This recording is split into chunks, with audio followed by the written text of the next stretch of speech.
Somalia and its pirates.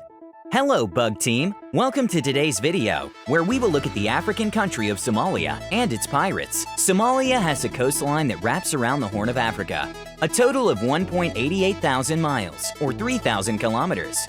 Somali pirates made headline news at an alarmingly regular rate until the summer of 2012. It looks like the party may be over, and the hangover will be severe for those living in Puntland. It appears that international efforts to stop the pirates from boarding any ship that came along and demanding millions in ransom is starting to pay off. Even Big Mouth, a man who spent decades raining terror on ships, recently quit the business. And not a moment too soon, since pirates have even begun to affect the tourism industry along Kenya's coast, with a couple of frightening cases of kidnapping from beach resorts. According to a recent BBC report, Somali pirates seized a record 1,181 hostages in 2010. And were paid many millions of dollars in ransom. In the fall of 2011, more than 300 people were being held hostage by various pirate groups based in Somalia. The International Maritime Bureau, IMB, considers the Somali coast to be the most dangerous stretch of water in the world. At any given time, pirates are holding at least a dozen ships hostage, including the occasional oil supertanker, for which they can demand up to $25 million in ransom. In 2008, many pirate attacks were launched in the narrow channel known as the Gulf of Aden. In response to these attacks and the economic effect they were having on this popular shipping channel, a fleet of international warships are now on daily patrol. Pirates are now known to be using motherships, so they can launch attacks further out at sea. Who are these pirates? Somali pirates don't wear eye patches, and instead of swords, they have RPGs, rocket-propelled grenades. They use small, fast speedboats to get around and work with crews of 10 or so. Once they find a good target, they launch hooks and rope ladders up to board the ship and overwhelm the crew. They often attack at night. In 2008, 40 ships were successfully captured and ransoms were paid, ranging from $500,000 to $2 million. In 2010, 49 ships were hijacked off the coast of Somalia, out of a total of 53 worldwide. Quite the incentive for poor fishermen living in a war-torn African country. Successful pirates live well, they marry beautiful women, drive big cars, build big houses, and buy increasingly sophisticated weapons.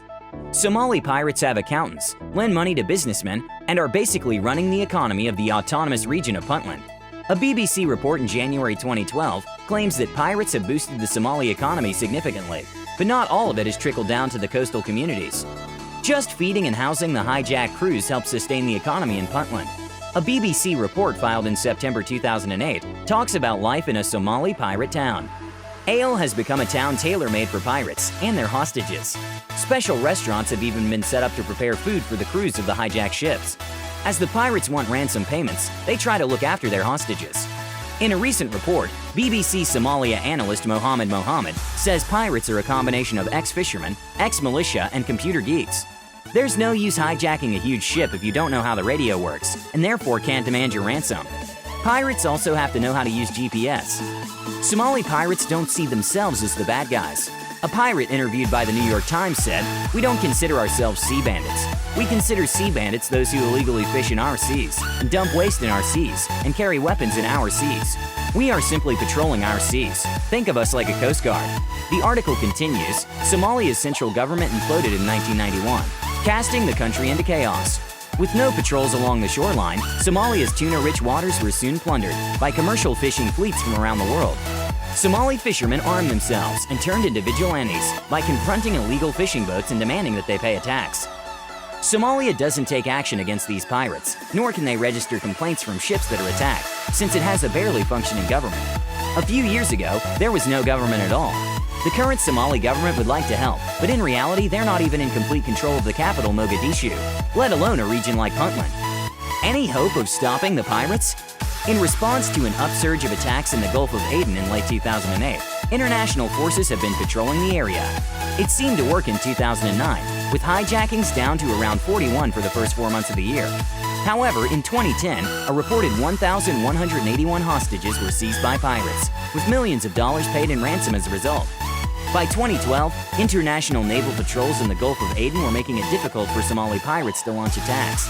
But at least 40 vessels and more than 400 hostages are still being held in or just off Somalia, according to the Eco-Terra International Group, which monitors piracy in the region. For ships further out at sea, it's up to the captains to try and outmaneuver these pirates in speedboats, hose them down with fire hoses, and even fire back. Insurance premiums on ships in this area are running at an all-time high.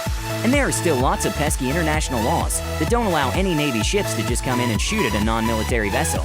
The area where most of the pirates operate is about 4 times the size of Texas, so logistically, it's difficult to ensure a safe passage for every ship in these waters.